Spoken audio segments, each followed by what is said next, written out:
May pumunta rito, naubusan. Ibig sabihin, ganito pala talaga kasarap ang ano, dinadayo talaga. Ayan guys, oh. Ay, may sasakyan na yun, oh.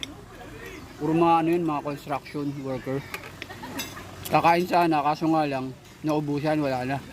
Ibig sabihin, talaga dinadayo talaga. Dahil nga sobrang sarap. Ayan guys, oh. Umalis na sila. Kasi nga, wala na daw eh, sold out na.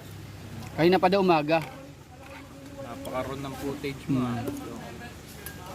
Ayan guys, oh. Ayos yan, for a change. Diba? Yan. Kaya masarap naman talaga eh. Oh. Oh. Masarap naman talaga. May kalamansi, may patis, sili, labuyo, ayun oh. Yan. Yung nga lang, malangaw. Bubugawin mo nga lang langaw para ano. Yan, masarap nga rin yung langaw eh. Oh. Ibig sabihin, pag kumain ka mag-isa dito, hindi ka lang isa. May kasama ka. Ayan. Kaya guys, kain mo na ako ha. Sobrang sarap eh.